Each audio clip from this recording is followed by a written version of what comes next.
કેશોદ ભાજપને મોટો ફટકો પડ્યો છે। ભાજપ આગેવાન સમીરભાઈ પાચાણીએ કમિટમેન્ટ પૂર્ણ ન થતા ભાજપમાંથી રાજીનામું આપતા રાજકીય ખળભળાટ મચી ગયો છે। સમીરભાઈ પાચાણીના ધર્મપત્ની ભાજપના ગઢ ગણાતા વોર્ડ નંબર 1 ની ગત ટર્મની પાલિકાની ચૂંટણીમાં કોંગ્રેસની ટિકિટ પર વિજેતા બનતા ઉથલપાથલ જોવા મળી હતી। આ વિજય બાદ મજબૂત ઉમેદવારની છાપ ધરાવતા સમીરભાઈ પાચાણીને 3 વર્ષ પહેલા એક કમિટમેન્ટ સાથે વિધિવત ભાજપમાં પ્રવેશ અપાયો હતો। મારું નામ હાર્દિક મગનભાઈ ભોરણિયા, હું કેશોદ શહેર ભાજપ પ્રમુખ છું। હાર્દિકભાઈ, સમીરભાઈ પાચાણી છે વોર્ડ નંબર 1 ના પૂર્વ સદસ્યના પતિ, જેને રાજીનામું આપ્યું છે, શું કહેશો? સમીરભાઈ પાચાણીનું અમે સોશિયલ મીડિયામાં બધું જોયું છે, પણ હાલ અમને ક્યાંય એની લેખિત કે મૌખિક કોઈ પાર્ટીને માહિતી તેના દ્વારા આપવામાં આવી નથી। અને સમીરભાઈ પાચાણી આગામી ટર્મમાં કોંગ્રેસમાંથી ભાજપમાં જોડાયા હતા અને હાલ એની કોઈ પણ જાતની અમને ઓફિશિયલી પાર્ટીને કોઈ લેખિત કે મૌખિક માહિતી મળી નથી। સૌએ એવો પણ આક્ષેપ કર્યો છે કે ગયા ટર્મમાં મેં રાજીનામું આપ્યું ત્યારે મને ભાજપ પર ટિકિટ આપવાની લાલચ આપી, આ રીતે આપી નથી એટલે રાજીનામું આપ્યું, શું કહેશો? ના, એવું ક્યાંય કોઈ કમિટમેન્ટ હોતું નથી, પાર્ટી ક્યાંય કરતી નથી અને હંમેશા ટિકિટનું બધું મોવડી મંડળ જ નક્કી કરતી હોય છે। પાર્લામેન્ટરી બોર્ડમાંથી જે કંઈ પણ નિર્ણય આવતા હોય છે, જે કંઈ કાર્યકર્તાઓને ટિકિટ આપવામાં આવતી હોય અને તમામે તમામ પાર્ટી અને કાર્યકર્તાઓ એ તમામે તમામ ઉમેદવારો સાથે જ રહી અને એને જીતાડવાનો પ્રયત્ન કરતા હોય છે। એવું ક્યાંય કોઈ કમિટમેન્ટ જેવું પાર્ટીમાં હોતું નથી।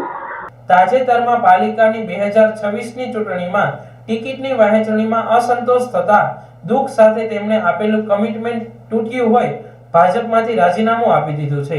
હવે તેઓ કયા પક્ષમાં જોડાશે તેવું સમીરભાઈ પાચાણીને પૂછતા તે કોઈ પણ સારા ઉમેદવારને મદદ કરશે, પછી તે ગમે તે પાર્ટીમાં હશે તેમ જાહેર કર્યું હતું।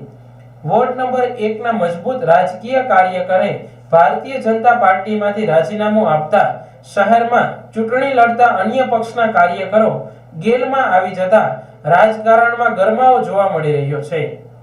જી, હું સમીરભાઈ પાચાણી ગયા 5 વર્ષમાં વોર્ડ નંબર 1 માંથી કોંગ્રેસ પક્ષમાંથી મને વોર્ડ નંબર 1 ના મતદારોએ ચૂંટીને મોકલ્યો હતો।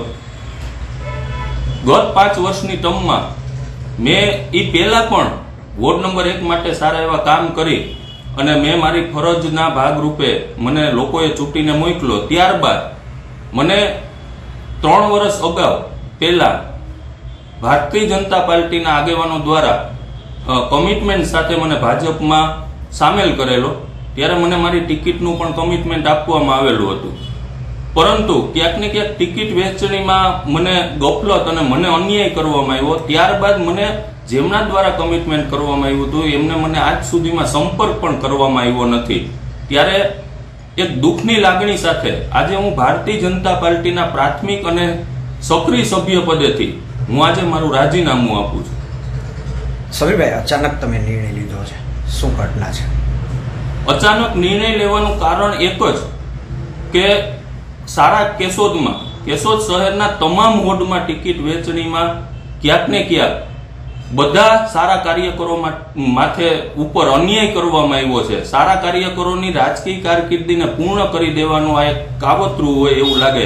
થોડા જ સમય પહેલા ટિકિટની વહેંચણી બાદ મીડિયામાં પણ પ્રસારિત થયું કે ભાઈ આમાં ટિકિટ વહેંચણીમાં કંઈક વહીવટી પણ એવો અંદેશો છે।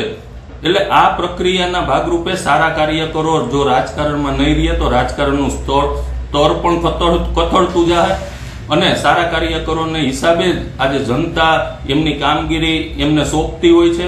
આ નિર્ણયને હિસાબે હું ખૂબ દુઃખી થયો છું। આવા જો કાર્ય આવા થશે તો એની સીધી અસર મતદારો ઉપર પડશે અને આ દુઃખને હિસાબે મારે આ નિર્ણય લેવાની ફરજ પડી।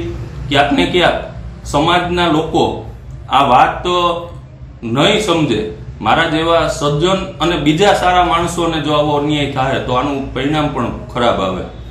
સમીરભાઈ, ગત ટર્મની અંદર પેનલ ટુ પેનલ તોડીને તમે એક સિંગલ એવા ઉમેદવાર હતા કે તમે કોંગ્રેસમાંથી ચૂંટણી જીતા હતા સામે પ્રવાહે, તો આ વોટ બેંક બહુ મોટી તમારી છે વોર્ડ નંબર 1માં, આ વોટ બેંકને સાથે રાખવાના છો? વોટ બેંક સાથે કોઈ કમિટમેન્ટ છે કે ભવિષ્યમાં તમે કાંઈ સભા સાથે એમની સાથે કંઈ મુલાકાત કરવાના છો હવે પછી? વોર્ડ નંબર 1ના તમામ મતદારોએ મને સાથે રાખી અને ભારતીય જનતા પાર્ટીની પેનલ તોડી અને મને કોંગ્રેસમાંથી મને આશીર્વાદ વોર્ડ નંબર 1ના મળ્યા હતા. ત્યારબાદ મેં તમામ બાબતે ક્યાંક ને ક્યાંક લોકોનું કામ કરવાનું અને લોકોના જટિલમાંથી જટિલ પ્રશ્નો સોલ્વ કરવાનું કાર્ય કર્યું. ત્યારે બંને કોમોના લોકો મને દિલથી ચાહે, બંને કોમોના લોકોને શાંતિથી રહે એ માટેના પણ મેં પ્રયત્ન કર્યા. બીજું કે વોર્ડ નંબર 1ના તમામ લોકોની જે જે જરૂરિયાતો હોય, જે કામગીરી હોય, રોડ, રસ્તા, પાણીની, લાઇટની તમામ પૂર્ણ કરવાનો મેં મારાથી બનતો પ્રયત્ન કર્યો છે. મને વિશ્વાસ છે, મારું કોઈ કમિટમેન્ટ પ્રજાહારે નથી, પણ મને મારા લોકો દ્વારા જ્યારે પણ જે જરૂર પડી છે આ 20 વર્ષમાં મને લોકોએ સહકાર આપ્યો છે ને હજી અવિરત આ સહકાર મળતો જ રહેશે. વાત રહી લોકોની, તો લોકો બધું સમજતા જ હોય છે.